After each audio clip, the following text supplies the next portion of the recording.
Students, अब हम एक बड़ा इंपॉर्टेंट आर्टिकल स्टडी करने जा रहे हैं जिसका नाम है लेंज़ेस लॉ। तो सबसे पहली बात ये याद रखनी है कि जो लेंज़ेस लॉ है it is basically the explanation of law of conservation of energy. ठीक है, आप ये भी कह सकते हैं कि जो लेंज़ेस लॉ है इसे law of conservation of energy की बेसिस पे एक्सप्लेन किया जाता है।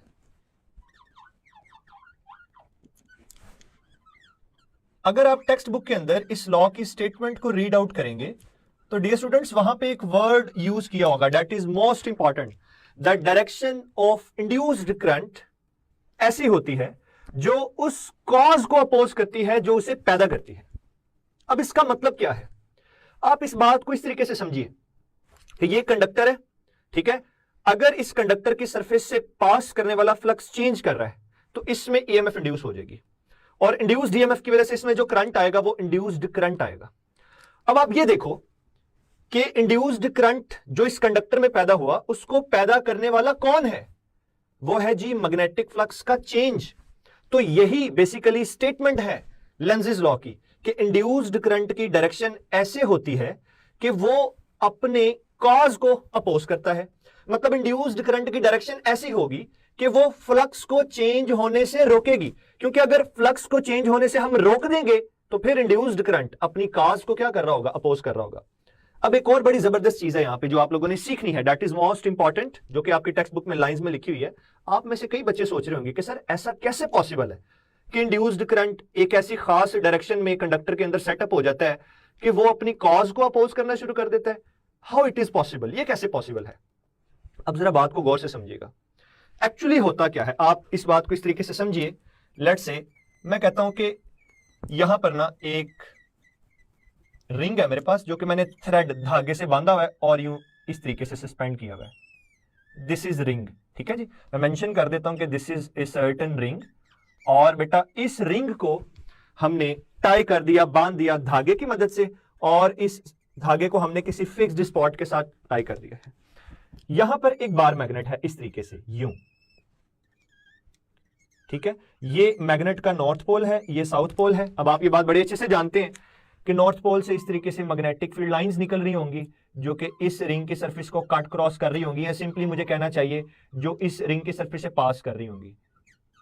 These are the magnetic field lines जो कि मैंने शो किया कि ये इस रिंग के ऊपर फॉल कर रही है। अब आप कंसीडर कीजिए कि पहले ये जो बार मैग्नेट था ना, क्या कंसीडर करना है, आप कंसीडर कीजिए बेटा कि पहले ये जो बार मैग्नेट था ना ये थोड़ा सा दूर था, तो कोई एक भी मैग्नेटिक फील्ड लाइन इस रिंग की सरफेस से पास नहीं कर रही थी। मतलब इस रिंग में मैग्नेटिक फ्लक्स जीरो था। अगर इस रिंग में मैग्नेटिक फ्लक्स जीरो था तो इसका मतलब है लेंज़ेस लॉ एप्लीकेबल नहीं हो सकता, क्योंकि इंड्यूस्ड करंट ही नहीं ना होगा। तो जब इंड्यूस्ड करंट नहीं आएगा तो वो कैसे अपोज करेगा अपनी कॉज को। तो पहली बात ये हमने सीख ली। अब एक और चीज देखें, जब मैं इस मैग्नेट को पुश करूंगा ना टुवर्ड्स द रिंग तो ज्यादा मैग्नेटिक फील्ड लाइंस पास करेंगी इस रिंग के अंदर से, यानी इस रिंग की सरफेस से पास करने वाला मैग्नेटिक फ्लक्स चेंज होगा। फ्लक्स के चेंज होने से इस रिंग की सरफेस से फ्लक्स के चेंज होने से इस रिंग में ईएमएफ आ जाएगी जिसे इंड्यूस्ड ईएमएफ कहते हैं, और इंड्यूस्ड ईएमएफ की वजह से जो करंट आएगा वो इंड्यूस्ड करंट होगा। अब वो इंड्यूस्ड करंट अपनी मैग्नेटिक फील्ड के जरिए बाहर वाली मैग्नेटिक फील्ड को अपोज करेगा। अब करंट मैग्नेटिक फील्ड को प्रोड्यूस करता है, ये बात बेटा आप लोगों ने चैप्टर नंबर 14 में इलेक्ट्रोमैग्नेटिज्म में स्टडी कर ली हुई है, ठीक है जी। तो जब इस रिंग के अंदर इंड्यूस्ड करंट आएगा वो इंड्यूस्ड करंट अपनी एक सर्टेन मैग्नेटिक फील्ड सेटअप करेगा। वो इंड्यूस्ड करंट अपनी मैग्नेटिक फील्ड से इस बार मैग्नेट की मैग्नेटिक फील्ड को अपोज करेगा। अब जरा सोचिए कि अगर मैंने इस बार मैग्नेट की मैग्नेटिक फील्ड को अपोज करना है तो ये जो रिंग है ये नॉर्थ वाली साइड पे क्या बनाएगा, नॉर्थ पोल बनाएगा। तो जब ये नॉर्थ पोल बनाएगा तो नॉर्थ नॉर्थ की क्या होगी, रिपेल।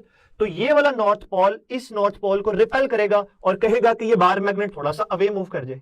अवे क्यों मूव कर जाए, ताकि फ्लक्स चेंज होने से रुक जाए। तो ये बेटा वो बात है कि इंड्यूस्ड करंट अपनी मैग्नेटिक फील्ड के जरिए एक्सटर्नल मैग्नेटिक फील्ड को अपोज करेगा, ठीक है। ये बड़ी एक इंपॉर्टेंट बात है। इसके अलावा एक और चीज यहां पे समझने वाली है, आप उसे कुछ इस तरीके से समझिए। लेट्स सपोज कि ये एक बार मैग्नेट है, ठीक है जी। ये इसका नॉर्थ पोल है, ये इसका साउथ पोल है, और यहां पे ना एक रिंग है जो कि हॉरिजॉन्टल फॉर्म में पड़ा हुआ है ऐसे। दिस इज द रिंग, ठीक है। और ये मैं एक एक्सप्लेनेशन आपको दे रहा हूं कि हम बेसिकली लेंज़ेस लॉ अप्लाई कैसे करते हैं, ठीक है। और जो इंड्यूस करंट है वो कैसे अपोज करता है उस कार्स को जो कि इंड्यूस करंट को पैदा करती है। तो सपोज करें बेटा ये एक हॉरिजॉन्टल रिंग है, इसके ऊपर से एक बार मैग्नेट वर्टिकली फॉल कर रहा है और ये मैंने डायरेक्शन शो कर दी कि भाई बार मैग्नेट ऐसे फॉल कर रहा है। तो आपको पता है जी नॉर्थ पोल से मैग्नेटिक फील्ड लाइंस निकल रही होती हैं, तो जब ये बार मैग्नेट इसके ऊपर आएगा तो इस जो रिंग है हॉरिजॉन्टल फॉर्म का, इसके सरफेस से पास करने वाला फ्लक्स चेंज होगा। फ्लक्स के चेंज होने से इसमें ईएमएफ आएगी, ईएमएफ से करंट आ जाएगा और लेंज़ेस लॉ कहता है वो करंट अपनी मैग्नेटिक फील्ड से बाहर वाली मैग्नेटिक फील्ड को क्या कर देगा, अपोज। तो यहां पे मैं दो चीजें डिस्कस करूंगा। नंबर वन, एक बेटा हमें इंड्यूस्ड करंट की डायरेक्शन बतानी होगी। इंड्यूस्ड करंट के बारे में बात करेंगे, लेकिन हम उसकी क्या फाइंड आउट करेंगे, हम इंड्यूस्ड करंट की डायरेक्शन को फाइंड आउट करेंगे कि what will be the direction of induced current to oppose external magnetic field through its own magnetic field. दूसरी बात जो हम डिस्कस करेंगे वो डिस्कस करेंगे acceleration a of falling magnet, कि ये जो फॉलिंग मैग्नेट है, ये वाला जो बार मैग्नेट ऊपर से नीचे फॉल कर रहा है, इसका एक्सेलरेशन क्या होगा। अमूमन बेटा ये दो चीजें पूछी जाती हैं सॉरी, तो ये दो चीजें हम यहां पे स्टडी करेंगे जी, इंड्यूस करंट की डायरेक्शन और एक्सेलरेशन ऑफ फॉलिंग मैग्नेट। तो देखिए मैंने आपको अभी बताया कि जब ये मैग्नेट ऊपर से नीचे फॉल करेगा, इस रिंग की सरफेस से पास करने वाला फ्लक्स चेंज होगा। फ्लक्स के चेंज होने से इसमें ईएमएफ आएगी, ईएमएफ से करंट आएगा। वो करंट अपनी मैग्नेटिक फील्ड के जरिए बाहर वाली मैग्नेटिक फील्ड को ऐसे अपोज कर रहा होगा कि वो नॉर्थ की तरफ नॉर्थ पोल बना देगा और ऑपोजिट एंड पे साउथ पोल बना देगा। देखिए जब नॉर्थ के सामने नॉर्थ बनेगा ना, तो पहले अच्छा नॉर्थ बनने से पहले ये मैग्नेट फ्रीली फॉल कर रहा था और इसका फॉलिंग एक्सेलरेशन था जी, ठीक है ना, फ्री फॉल की वजह से जो एक्सेलरेशन होता है वो जी होता है।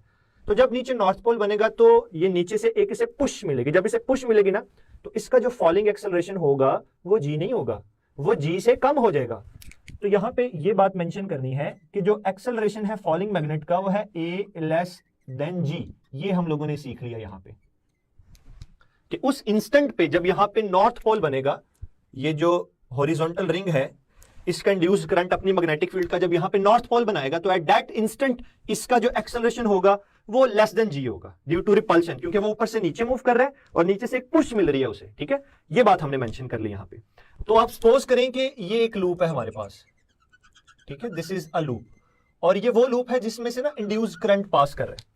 अब डायरेक्शन देखनी है, ये देखें यहां पे नॉर्थ के सामने नॉर्थ बनेगा, तो अब नॉर्थ को ना एक खास अंदाज से आप याद रखिए। ये देखें आपके सामने मैं नॉर्थ को कुछ ऐसे ड्रॉ करूंगा कि ये जो एन है इसके देखिए मैंने एरोज बना दिए और ये एरोज क्या है, एंटी क्लॉकवाइज है। तो ये देखें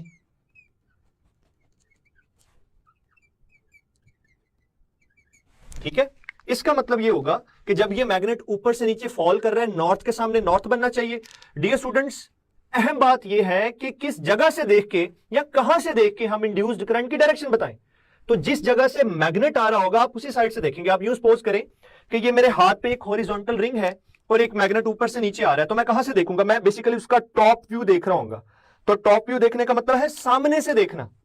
तो ये देखें नॉर्थ के सामने नॉर्थ बना, तो जब सामने नॉर्थ बन रहा होगा तो ये देखें नॉर्थ के जो एरोज हैं ये बता रहे होंगे जो करंट होगा वो एंटी क्लॉकवाइज डायरेक्शन में होगा। तो मैं यहां पे मेंशन कर रहा हूं कि करंट इज एंटी क्लॉकवाइज, ठीक है जी।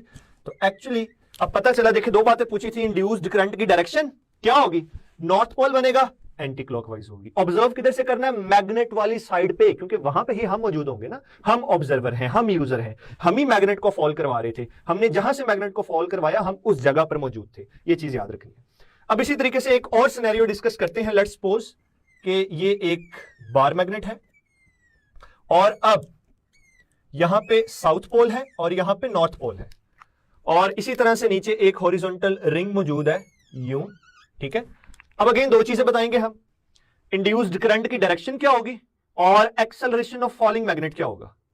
और ये मैग्नेट वर्टिकली ऐसे फॉल कर रहा है, ठीक है जी। तो डियर स्टूडेंट्स, जैसे कि अभी मैंने आपको ब्रीफ किया, एक्सप्लेन किया कि जब ये मैग्नेट ऊपर से नीचे फॉल कर रहा होगा तो इस हॉरिजॉन्टल रिंग की सरफेस से पास करने वाला फ्लक्स चेंज होगा, फ्लक्स के चेंज होने से ईएमएफ आएगी, ईएमएफ से करंट आएगा। उस इंड्यूस्ड करंट की डायरेक्शन अकॉर्डिंग टू लेंज़ेस लॉ ऐसी होगी कि वो इंड्यूस्ड करंट अपनी मैग्नेटिक फील्ड के जरिए अपनी कॉज को यानी बाहर वाली मैग्नेटिक फील्ड को अपोज करेगा। तो साउथ को अपोज करने के लिए यहां पर कौन सा पोल बनना चाहिए, साउथ पोल बनना चाहिए, और यहां पे कौन सा पोल बनना चाहिए, यहां पे नॉर्थ पोल बनना चाहिए, ठीक है। अब देखिए नॉर्थ को तो मैंने रीड आउट करना सिखा दिया, अब इसका मतलब है कि साउथ के लिए भी कोई एक ऐसा फॉर्मूला है, एक ऐसी नोटेशन है, ठीक है, एक ऐसा शॉर्टकट है कि आप देखते ही बता सकते हैं। और हम कहां से ऑब्जर्व करेंगे डियर स्टूडेंट्स, अभी पहले बताया कि जहां से मैग्नेट आ रहा होगा ना, हम उसी साइड से ऑब्जर्व करेंगे। तो देखिए साउथ के लिए आप इस तरीके से याद रखिए कि लेट्स से ये वो लूप है जिस लूप के अंदर इंड्यूस्ड करंट मौजूद है, ठीक है। अब आप साउथ को यूं देखें, ऐसे लिख सकते हैं, इसके जो एरोज हैं ये बेसिकली हमें क्या बता रहे होंगे, ये हमें डायरेक्शन बता रहे होंगे इंड्यूस्ड करंट की, ठीक है। और आउटर लूप के अंदर जो करंट की डायरेक्शन है वो यहां पर होगी क्लॉकवाइज। तो डियर स्टूडेंट्स अब यहां पे याद रखेंगे कि जब कभी आप सामने से देखेंगे, आप लेंजेस लॉ अप्लाई करें, देखें यहां पे साउथ को अपोज करने के लिए सामने साउथ बनना चाहिए।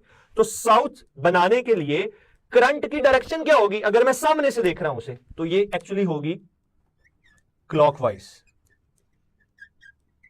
अच्छा यहां पे काफी बच्चे इस बात से भी कंफ्यूज हो रहे होंगे कि सर आप तो बोल रहे हैं कि हम सामने से ऑब्जर्व करेंगे और एक्चुअली ये जो मैग्नेट है ये ऊपर से नीचे फॉल कर रहा है। तो बेटा एक्चुअली जैसे मैंने आपको पहले भी ये चीज करके बताई कि फर्स्ट करें मेरे हाथ पे एक हॉरिजॉन्टल रिंग है, यहां से मैग्नेट फॉल कर रहा है, तो देखिए मैं उसका टॉप व्यू देख रहा हूं, यानी वो चीज बिल्कुल मेरे सामने है, ठीक है। अब इस चीज को अगर मैं यूं कर लूं तो ये बिल्कुल ऐसे बन जाएगी जैसे ये आपको यहां पे बनी हुई नजर आ रही है। तो इसलिए करंट क्या होगा, क्लॉकवाइज। दो चीजें फिर बताते हैं, इंड्यूस्ड करंट की डायरेक्शन साउथ, साउथ से रिपेल होगा, क्लॉकवाइज इंड्यूस्ड करंट की डायरेक्शन होगी। और यहां पर भी जो एक्सेलरेशन ऑफ फॉलिंग मैग्नेट होगा, क्योंकि साउथ साउथ को रिपेल करेगा तो वो उसे फ्रीली फॉल नहीं करने देगा, नीचे से एक पुश मिलेगी, तो इसका भी जो फॉलिंग मैग्नेट का एक्सेलरेशन है वो लेस देन जी होगा। अब दो बातें बड़ी इंपॉर्टेंट हैं जिसमें से पहली मैं आपसे डिस्कस करने जा रहा हूं। बेटा सपोज कीजिए कि ये एक फॉलिंग मैग्नेट है, ठीक है जी, बार मैग्नेट है, नीचे की तरफ साउथ पोल है, ऊपर की तरफ नीचे की तरफ नॉर्थ पोल है और ऊपर की तरफ साउथ पोल है। और अब यहां पे ना एक रिंग पड़ा हुआ है, लेकिन वो रिंग ऐसे है कि वो कटेड रिंग है, उसके अंदर एक कट है, वो कंप्लीट पाथ नहीं बना रहा, कंप्लीट लूप नहीं बना रहा। अब फिर आप इसे यूं कंसीडर कर सकते हैं, ये बेटा हम लोगों ने फर्स्ट केस डिस्कस किया, ठीक है, ये हम लोगों ने सेकंड केस डिस्कस किया और ये बेसिकली मैं थर्ड केस डिस्कस करने जा रहा हूं, ठीक है। अब अगेन दो बातें यहां पे पूछी जाएंगी, इंड्यूस्ड करंट की डायरेक्शन बता दें थर्ड केस के लिए, और जो फॉलिंग मैग्नेट है उसका एक्सेलरेशन बता दें। पहली बात, जब ये मैग्नेट नीचे फॉल कर रहा होगा, एरो भी लगाना जरूरी है, जब ये मैग्नेट नीचे फॉल कर रहा होगा तो इस रिंग जो कटेड रिंग है, ठीक है, इसके सरफेस से पास करने वाला फ्लक्स चेंज होगा, फ्लक्स के चेंज होने से ईएमएफ आई, ईएमएफ से करंट आएगा, ये आप सोचते हैं। लेकिन डियर स्टूडेंट्स यहां पे करंट नहीं होगा, ओपन सर्किट में करंट जीरो होता है, ओपन सर्किट में करंट फ्लो ही नहीं कर सकता, ये एक कंप्लीट लूप है ही नहीं, तो यहां पे इंड्यूस्ड करंट क्या होगा, जीरो होगा। तो मैं मेंशन कर सकता हूं कि इंड्यूस्ड करंट इज जीरो। अच्छा सोचिए, क्या इंड्यूस्ड ईएमएफ जीरो होगी? चैप्टर नंबर 13 में आप लोगों ने पढ़ा था EMF can never be equal to zero, तो यहां पर भी जो इंड्यूस्ड ईएमएफ है वो जीरो नहीं है। तो मैं मेंशन कर रहा हूं, ये एक इंपॉर्टेंट पॉइंट है एमसीक्यूज के लिए भी, कि जो इंड्यूस्ड ईएमएफ है that is not equal to zero. अच्छा ये तो हमने बता दिया, पहला पॉइंट बताया कि इंड्यूस्ड करंट जीरो होगा, ओपन सर्किट है। दूसरी बात ये बताई EMF can never be equal to zero, चाहे वो इंड्यूस्ड ईएमएफ ही क्यों ना हो, दूसरा एमसीक्यू हो गया। तीसरी बात, इसका जो एक्सेलरेशन होगा फॉलिंग मैग्नेट का वो क्या होगा? देखिए जब ना यहां पे कोई पोल बनेगा ना यहां पे कोई पोल बनेगा, जैसे पहले दो केसेस में बन रहे थे, ऑपोजिशन थी, यहां पे कोई ऑपोजिशन नहीं है, तो इसका जो एक्सेलरेशन होगा वो जी के इक्वल ही होगा। The acceleration of falling magnet will be equal to exactly g. अब डियर स्टूडेंट्स यहां से कंक्लूजन क्या निकाला हम लोगों ने, क्या रिजल्ट आया यहां से? ओपन सर्किट्स पे कभी भी लेंजेस लॉ एप्लीकेबल नहीं होता है। यही वजह है कि आपकी टेक्स्ट बुक के अंदर एक लाइन लिखी हुई है जिसमें वो कहता है, किसी लूप के बारे में बात कर रहा है, ठीक है, कि इफ इट वर क्लोज्ड, कहता अगर ये क्लोज होता तो लेंजेस लॉ ऐसे अप्लाई होना था। तो बात याद रखिएगा, ओपन सर्किट पे लेंजेस लॉ एप्लीकेबल नहीं होता है, ठीक है। अब एक और इंपॉर्टेंट बात आपको मैं बताता हूं, आपकी टेक्स्ट बुक में जब आप अपनी टेक्स्ट बुक को रीड आउट करेंगे ना और लेंजेस लॉ का टॉपिक बुक से पढ़ेंगे, तो लेंजेस लॉ के टॉपिक के स्टार्ट में एक वर्ड लिखा होगा। वो वर्ड पता क्या है? वो लिखा है जी, it has to do with the direction of induced EMF. फिर आप इस लॉ की स्टेटमेंट पढ़ेंगे ना, तो लॉ की स्टेटमेंट में लिखा हुआ है डायरेक्शन ऑफ इंड्यूस्ड करंट। फिर नेक्स्ट पेज पे जाएंगे और उसकी टॉप लाइन लिखी होगी कि Lenz's law refers to direction of induced current, not to EMF. अब ये अहम बात है, बच्चे इन दो चीजों में कंफ्यूजन का शिकार हो जाते हैं। मैं इसे सादा लफ्जों में एक्सप्लेन करूं तो वो ये है, वो पूछते हैं सर क्या लेंजिस लॉ का लेना देना डायरेक्शन ऑफ इंड्यूस्ड ईएमएफ के साथ है या डायरेक्शन ऑफ इंड्यूस्ड करंट के साथ है? तो पास्ट पेपर में यूएचएस ने क्वेश्चन भी पूछा हुआ है, याद रखिएगा डियर स्टूडेंट्स। जो लेंजिस लॉ है ये बताता है कि हमने डायरेक्शन ऑफ इंड्यूस्ड करंट देखनी होती है। अब मुझे कैसे पता चला? आप स्टेटमेंट को पढ़िए, उसमें लिखा होगा the direction of induced current, ठीक है? तो डायरेक्शन ऑफ इंड्यूस्ड करंट को देखेंगे, इस वजह से टेक्स्ट बुक में लाइन लिखी हुई है the Lenz's law refers to direction of induced current. तो हमने अल्टीमेटली क्या बताना है आपको? मैंने 3 केसेस यहां पे देखे, एक्सप्लेन किए। हमने अल्टीमेटली बताना है इंड्यूस्ड करंट की डायरेक्शन क्या है। तो लेंजिस लॉ का लेना देना इंड्यूस्ड करंट की डायरेक्शन के साथ है, ये बात क्लियर कर लें, ठीक है? और इसका हमें क्वेश्चन भी पूछा गया था। अब प्रीवियस टॉपिक्स में मैंने काफी नेगेटिव साइंस को इग्नोर किया था और मैंने कहा था कि मैं उसे लेंजिस लॉ के टॉपिक में एक्सप्लेन करूंगा, जिसमें से बेटा एक मोशनल ईएमएफ का है -VBL sin थीटा।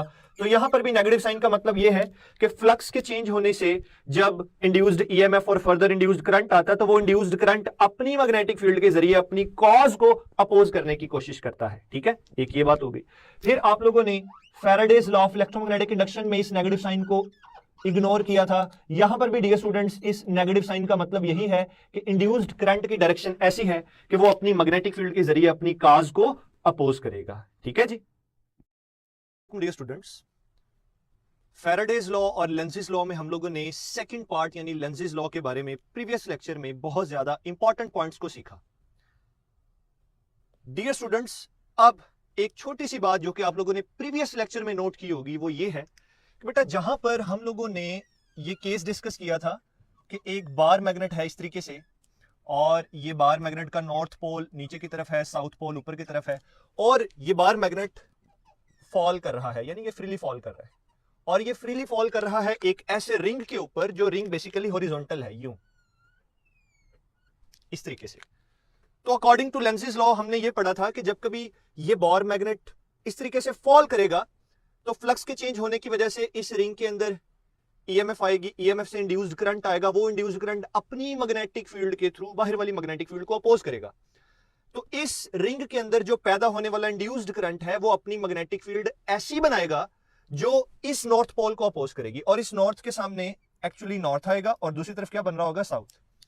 अब मैंने आपको direction of induced current recognise करने के लिए, बताने के लिए एक चीज समझाई थी और वो यूं थी कि बेटा आप नॉर्थ पोल को ना इस तरीके से ऐसे ड्रॉ करें, ये तो ये जो एरोज हैं बेसिकली ये एरोज क्या कर रहे होंगे? ये देखें, एरोज आउटर लूप के अंदर करंट की डायरेक्शन को बता रहे हैं, ठीक है जी? अब देखें आपने कहां से ऑब्जर्व करना है, ये बड़ी बात है। और आज के लेक्चर में मैं आपको यही चीज समझाऊंगा कि अगर हम डिफरेंट जगहों से ऑब्जर्व करें, देखें, तो जो हमारा इंड्यूस्ड करंट है उसकी डायरेक्शन बेसिकली चेंज हो जाएगी। पहले लेक्चर में हमने इस चीज पे ज्यादा एम्फेसाइज इस वजह से नहीं किया क्योंकि वहां पे ये सीखना इंपॉर्टेंट था कि एक्चुअली लेंजिस लॉ को अप्लाई करते हुए इंड्यूस्ड करंट की डायरेक्शन कैसे फाइंड आउट करनी है। तो ये देखिए, मैंने कहा था कि जब कभी ये ना बताया गया हो क्वेश्चन में कि आपने कहां से ऑब्जर्व करना है या कहां से देख के बताना है कि इंड्यूस्ड करंट की डायरेक्शन क्या होगी, तो डियर स्टूडेंट्स आप उस जगह से देखेंगे जहां से मैग्नेट आ रहा है। जब यहां से देखेंगे तो देखें नॉर्थ के सामने क्या बनना चाहिए? नॉर्थ। और जब कभी आप सामने से देखें तो नॉर्थ पोल बनना चाहिए। तो ये जो एरोज हैं ये बता रहे हैं कि किसी भी लूप के अंदर या जो भी आप कंडक्टर का केस डिस्कस कर रहे हैं उसमें इंड्यूस्ड करंट की डायरेक्शन एंटी क्लॉकवाइज होनी चाहिए। मतलब मैं ऊपर से देख रहा हूं, मतलब ये रिंग है, मैं ऊपर से देख रहा हूं, तो जो रिंग है उसमें इंड्यूस्ड करंट की डायरेक्शन बेसिकली एंटी क्लॉकवाइज होगी। तो अगर मैं उसे यहां पे ड्रॉ करूं तो एंटी क्लॉकवाइज मैं ऐसे ड्रॉ करूंगा, यूं, दिस इज एंटी क्लॉकवाइज, ठीक है जी? ये बात आपको समझ आ गई। अब एक छोटा सा पॉइंट, अगर ऐसा हो आपको एमसीक्यू इस तरीके से पूछा जाए कि बार मैग्नेट ऐसे ही फॉल कर रहा है, लेकिन सिनेरियो में चेंज कर रहा हूं, उसे दोबारा ड्रॉ करता हूं। लेट्स से बेटा ये एक बार मैग्नेट है, ठीक है जी, ये वर्टिकली फ्रीली फॉल कर रहा है, नॉर्थ पोल नीचे की तरफ है, साउथ पोल ऊपर की तरफ है, और यहां पे बेटा एक हॉरिजॉन्टल रिंग है, ठीक है जी, मैग्नेट ऊपर से नीचे ही फॉल कर रहा है। लेकिन अब क्वेश्चन के अंदर एक छोटा सा ट्विस्ट आ गया, उसने आपसे ये कहा कि आप इंड्यूस्ड करंट की डायरेक्शन बताएं और बेसिकली आई उसने यहां पे इस तरीके से ड्रॉ कर दिया, this is I, you can consider like कि ये आई है, ठीक है जी? अब इंड्यूस्ड करंट की डायरेक्शन क्या होगी? अब जो मैंने पहले केस डिस्कस किया है डियर स्टूडेंट वो इससे डिफरेंट है। पहले केस में आपको कोई भी आई नजर नहीं आ रही, या क्वेश्चन में आपको ये नहीं हिंट दिया जा रहा कि आपने देखना किधर से है। जब कभी आई ना बनी हो तो जिस जगह से मैग्नेट आ रहा है आपने वहां से देखना है। अब ये सेकंड केस ऐसा है, मैग्नेट ऊपर से नीचे फॉल कर रहा है लेकिन आई डाउनवर्ड है, मतलब नीचे से ऑब्जर्व करना है अब आपने। ठीक है, तो देखें जरा, ये साउथ है, ये नॉर्थ है, तो आपको पता है नॉर्थ को अपोज करने के लिए इसके इंड्यूस करंट की डायरेक्शन ये होगी कि यहां पे नॉर्थ बनेगा, यहां पे साउथ बनेगा। जब हम ऊपर से ऑब्जर्व करते थे लाइक इन दिस केस, तो नॉर्थ जहां पे बनता था वहां पे डायरेक्शन हम एंटी क्लॉकवाइज लेते थे। अब ऑब्जर्व करना है नीचे से, क्योंकि आई नीचे ड्रॉ की हुई है। जब नीचे से हम इसे ऑब्जर्व करेंगे तो नीचे की तरफ से क्या बन रहा है, साउथ। तो इसका मतलब है, अब जो मैंने आपको प्रीवियस लेक्चर में पॉइंट सिखाया था कि जब कभी साउथ आपको रिक्वायर्ड हो तो इसका मतलब है जो भी वहां पे कंडक्टर है या जो भी आउटर लूप है उसमें इंड्यूस्ड करंट की डायरेक्शन क्या होगी। इन एरोस को गौर से देखिए, ये क्लॉकवाइज डायरेक्शन बना रहे हैं इस तरीके से। तो इसका मतलब ये हुआ डियर स्टूडेंट्स कि अब अगर मैं यहां पे करंट की डायरेक्शन को शो करूं तो वो इस डायरेक्शन से रिवर्स होगी, मतलब करंट ऐसे होगा, इस तरीके से यूं जाएगा और यहां से इस तरीके से आ रहा होगा। मतलब ये जो एरोज हैं करंट के, ये पहले वाले से ऑपोजिट है। This is anti clockwise and this is clockwise. ठीक है, अब इस कॉन्सेप्ट को हम एक और जगह पे भी अप्लाई कर सकते हैं। वो कैसे, देखिए, लेट्स से मैं कहता हूं कि यहां पर एक और केस है जिसमें एक स्ट्रिंग के साथ हम लोगों ने एक हॉरिजॉन्टल रिंग को टाई कर दिया, बांध दिया और स्ट्रिंग को यहां पे फिक्स कर दिया, और यहां पे एक बार मैग्नेट है यूं, और इस बार मैग्नेट का नॉर्थ पोल रिंग की तरफ है और हम इस बार मैग्नेट को इस तरह आगे लेके जा रहे हैं। तो ये तो आप लोगों ने पढ़ा हुआ है कि यहां पे नॉर्थ बनेगा, ये बात हमने देख ली। दो केसेस डिस्कस करूंगा। पहला केस जिसमें डायग्राम के अंदर कोई आई दिखाई नहीं हुई, मतलब आई को शो नहीं किया कि कहां से देखना है। तो जब कभी क्वेश्चन ऐसा आ जाए आपको ये ना बताया गया हो कि आपने कहां से ऑब्जर्व करना है, तो ऑब्वियसली बेटा हम मैग्नेट वाली साइड पे होंगे, हमने यहां से ऑब्जर्व करना होगा। तो देखिए फर्स्ट केस के अंदर यहां पे क्या होगा, नॉर्थ को रिपेल करने के लिए नॉर्थ बन जाएगा, यहां पे साउथ बन जाएगा। तो अब इस रिंग के अंदर इंड्यूस्ड करंट की डायरेक्शन कहां से देख के बताएंगे, इस साइड से। आप देखिए मैं आपको करके भी दिखा रहा हूं फिजिकली कि जहां पे मैग्नेट है आपने वहां से देख के बताना है। तो मेरे सामने आप अज्यूम करें ये रिंग मेरे सामने इस तरीके से, तो मेरे सामने क्या बन रहा है, नॉर्थ। तो जब कभी नॉर्थ बनेगा करंट क्या होगा, एंटी क्लॉकवाइज होगा। लेट्स सपोज अगर आई यहां पे बना देता है इस तरीके से, this is I, late consider that this is I. ठीक है जी, आई यहां पे बना दिया उसने, और मैग्नेट को इसी तरह से मैं करीब लेके आ रहा हूं। लेकिन अब इस रिंग के अंदर पैदा होने वाले इंड्यूस्ड करंट की डायरेक्शन मैंने कहां से देखनी है, क्योंकि उसने क्वेश्चन में हमें ड्रॉ करके दिखा दी कि इस जगह से आप ऑब्जर्व कर रहे होंगे। ठीक है, तो देखिए जब मैं इसे करीब लेके आऊंगा, नॉर्थ के सामने नॉर्थ बनेगा, दूसरी साइड पे साउथ बनेगा, ये आप सबको क्लियर है। अब मैं ऐसे हो जाऊंगा, क्योंकि अब जो मेरी आईज होंगी, आप सपोज कीजिए ये जो रिंग है ये मेरे सामने ऐसे है, अब मैंने यहां से देखना है, तो मेरे सामने क्या बन रहा होगा, साउथ। और जब कभी साउथ बनेगा इंड्यूस्ड करंट की डायरेक्शन क्या होगी, दिस विल बी क्लॉकवाइज। ये आप लोगों ने याद रखना है। नॉर्थ के केस में आप लोग याद रख सकते हैं ऐसे, नॉर्थ जब बनेगा तो आप जब सामने से उसे ऑब्जर्व कर रहे होंगे तो करंट की डायरेक्शन क्या होगी, एंटी क्लॉकवाइज। ठीक है जी। और बेटा इन सेकंड केस जब कभी आप सामने से ऑब्जर्व करें और आपके सामने साउथ पोल बने तो इंड्यूस्ड करंट की डायरेक्शन क्या होगी, क्लॉकवाइज होगी। अब इसी के साथ मैं एक और छोटा सा पॉइंट डिस्कस करता हूं जो कि बेसिकली आपकी एक असाइनमेंट है। लेकिन बेटा मैं इस असाइनमेंट को थोड़ा सा इजी आपके लिए इस तरह से बनाऊंगा कि मैं आपको गाइड करूंगा कि आप एक्चुअली कैसे देख रहे होगे। लर्निंग आउटकम्स में भी मैंने इस बात पे एम्फेसाइज किया था कि एफएससी सेकंड ईयर की text book page number 87, topic तो फैराडेज लॉ का है, लेकिन उसकी राइट साइड पे एक इंफॉर्मेशन है जिसका नाम है पॉइंट टू पॉन्डर। वहां पे एक डायग्राम बनी हुई है, मैं उस डायग्राम को यहाँ पे ड्रॉ करता हूँ और आप लोगों को मैं गाइड करूंगा कि आपने लेंजेस लॉ को बेसिकली कैसे अप्लाई करना है वहां पे। वो डायग्राम डियर स्टूडेंट्स कुछ इस तरीके की है कि एक सर्टेन रीजन के अंदर ना क्रॉस्ड मैग्नेटिक फील्ड गिवन है, और क्रॉस का मतलब आप लोग जानते हो into the plane of paper. यानी अगर मैं यहां से देखूं जहां पे मैं खड़ा हुआ हूं तो मैग्नेटिक फील्ड लाइंस ऐसे जा रही हैं, इनटू जा रही हैं। ठीक है जी। और उसने वहां पे रिंग को शो किया हुआ है, एक रिंग उसने यहां पे ऐसे बनाया है और इसकी पोजीशन को शो किया, दिस इज फर्स्ट पोजीशन। अब एक रिंग उसने यहां पे ऐसे बनाया है, ठीक है, मतलब रिंग यही है, ये बेसिकली रिंग ना ऊपर से नीचे फॉल करता हुआ जा रहा है। तो जब ये रिंग फॉल करता है ना तो ये डिफरेंट पोजीशंस से होके गुजरता है, तो उसने टेक्स्ट बुक में आपको इसकी डिफरेंट पोजीशंस दिखाई हुई है।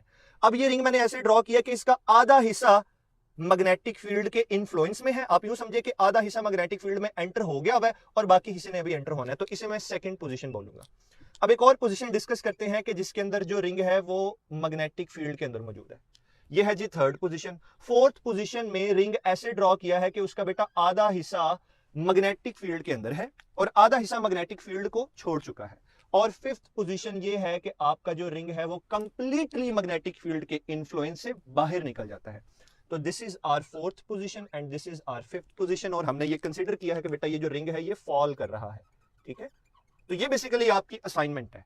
इसे अब आप लोग खुद ऑब्जर्व करोगे, आप लोग खुद देखोगे कि इंड्यूस्ड करंट की डायरेक्शन क्या होनी चाहिए अकॉर्डिंग टू लेंज़ेस लॉ। लेकिन मैं आपको गाइड जरूर करूंगा। वो कैसे, ये देखिए, ये आपको एक सर्टेन रीजन नजर आ रहा है मैग्नेटिक फील्ड का, ठीक है। मैग्नेटिक फील्ड है क्रॉस, इसका मतलब है मैग्नेटिक फील्ड लाइंस ऐसे जा रही है अंदर की तरफ। इसका मतलब ये मेरी साइड पे नॉर्थ पोल है और अगर आप मुझे सामने से ऑब्जर्व कर रहे हैं ना, तो आप वाली साइड पे क्या होगा, साउथ पोल होगा। आप इसे यूं कंसीडर कीजिए कि ये डायग्राम अगर मैं ऐसे ड्रॉ करूं ना, तो मेरे सामने यूं क्रॉस लगा हुआ है, तो यहां पे नॉर्थ होगा क्योंकि मैग्नेटिक फील्ड लाइंस नॉर्थ से निकल रही हैं। दूसरी तरफ क्या होगा, साउथ होगा, ठीक है।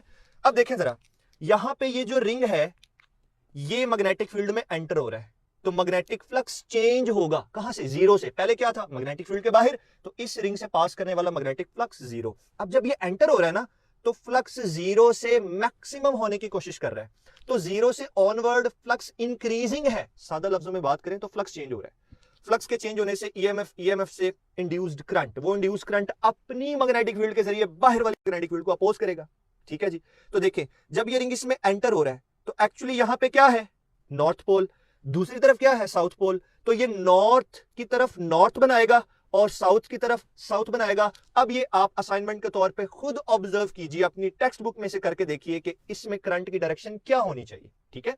क्योंकि जब आप टेक्स्ट बुक से देखेंगे तो ये जिस तरह मेरे सामने है ना, इस तरह ये आपके बिल्कुल सामने होगा। तो यहां पे नॉर्थ, दूसरी तरफ साउथ। तो नॉर्थ के सामने इस इंड्यूस्ड करंट की मैग्नेटिक फील्ड का नॉर्थ के सामने नॉर्थ बनना चाहिए। अब आप ये चीज अप्लाई कर लीजिएगा। यहां पर क्या होगा, ये अब कांस्टेंट मैग्नेटिक फील्ड के अंदर आ चुका है ये रिंग, तो अब इसकी सरफेस से पास करने वाला फ्लक्स कांस्टेंट है, मजीद चेंजिंग नहीं है। इसलिए अगर आप टेक्स्ट बुक में देखेंगे तो इस पोजीशन पर एक भी करंट नहीं शो करेगा, क्योंकि लेंज़ेस लॉ तो तब एप्लीकेबल होगा ना जब फ्लक्स चेंज होगा। तो यहां पे फ्लक्स चेंज नहीं हो रहा, ना फ्लक्स चेंज हो रहा है, ना ईएमएफ इंड्यूस हो रही है, ना इंड्यूस्ड करंट आएगा, ना इंड्यूस्ड करंट आएगा, ना वो अपनी मैग्नेटिक फील्ड के जरिए हमारी बाहर वाली अप्लाइड मैग्नेटिक फील्ड को अपोज करेगा। तो यहां पे आप कोई करंट की डायरेक्शन नहीं देखेंगे। अब सबसे इंपॉर्टेंट थिंग, जो फोर्थ पोजीशन है, यहां पे ये जो रिंग है ये मैग्नेटिक फील्ड को लीव कर रहा है। मतलब यहां पे इसमें फ्लक्स क्या था, मैक्सिमम। फ्लक्स का चेंज नहीं था लेकिन फ्लक्स था। अब जब ये मैग्नेटिक फील्ड को लीव करेगा तो मैग्नेटिक फ्लक्स मैक्सिमम वैल्यू से मिनिमम होने जा रहा है, जीरो होने जा रहा है। मतलब फ्लक्स चेंजिंग है लेकिन डिक्रीजिंग है। तो ये रिंग क्या चाहेगा कि मेरी सरफेस से पास करने वाला मैग्नेटिक फ्लक्स चेंज ना हो अकॉर्डिंग टू लेंज़ेस लॉ। तो कैसे चेंज नहीं होगा, जब ये मैग्नेटिक फील्ड से बाहर नहीं निकलेगा। तो ये रिंग इस तरह बिहेव करेगा कि भाई मुझे मैग्नेटिक फील्ड में रहने दो। तो इस एक्सटर्नल मैग्नेटिक फील्ड के इन्फ्लुएंस से बचने के लिए ये इसी में रहेगा, ठीक है जी। तो आप देखें क्या होगा, अब ये बाहर निकल रहा है, तो इसने क्या करना है, इसने ऐसे पोल्स बनाने हैं जो अप्लाइड मैग्नेटिक फील्ड के पोल्स के साथ अट्रैक्शन शो करे, ताकि ये रिंग मैग्नेटिक फील्ड के अंदर ही रह जाए और इसे एस्केप ना करे। एस्केप कर गया, फ्लक्स चेंज हो रहा है, फ्लक्स के चेंज होने से इंड्यूस्ड करंट आ रहा है। तो लेंज़ेस लॉ क्या कहते हैं, इंड्यूस्ड करंट की काज को अपोज करना है। काज क्या है, इसका बाहर निकल जाना, इसका एस्केप कर जाना। तो अब यहां पर आप जरा गौर से करंट की डायरेक्शन देखिएगा कि मेरे अप्लाइड मैग्नेटिक फील्ड का, मैं बार बार कह रहा हूं, यहां पे नॉर्थ है, दूसरी तरफ क्या है, साउथ। तो अब ये नॉर्थ वाली साइड पे साउथ बनाएगा ताकि अट्रैक्शन हो, और इसकी जो इंड्यूस्ड करंट की वजह से बनने वाले पोल्स हैं मैग्नेट के, वो एक्सटर्नल मैग्नेटिक फील्ड के पोल्स के साथ अट्रैक्शन शो करे, वो उसे पकड़ ले और इस रिंग को बाहर ना जाने दे। तो अब यहां पे जो करंट की डायरेक्शन होगी, वो करंट की डायरेक्शन यहां पे रिवर्स होगी। मतलब इस और इस पोजीशन पे करंट्स की डायरेक्शन रिवर्स होगी। इस पोजीशन का वैसे मुझे बताना तो नहीं चाहिए, क्योंकि अपने वेट की वजह से, ग्रेविटेशनल फोर्स की वजह से रिंग ने तो ऑब्वियसली डाउनवर्ड मूव करना ही है और इस मैग्नेटिक फील्ड को लीव कर देना है। तो यहां पे ये जो रिंग है ये मैग्नेटिक फील्ड के बाहर चला गया। तो यहां पे आपको पता है ना फ्लक्स है ना फ्लक्स का चेंज है, लेंज़ेस लॉ अप्लाई नहीं होगा। तो जरूर डियर स्टूडेंट्स इसकी प्रैक्टिस कीजिए, अपनी बुक को सामने रखिए, ठीक है। और मैंने आपको जितनी इंपॉर्टेंट बातें बताई हैं उसके बाद आप इस पोजीशन पे और इस पोजीशन पे करंट की डायरेक्शन को जो बुक में बनी है उसे लाजमी तौर पे अंडरस्टैंड कीजिए।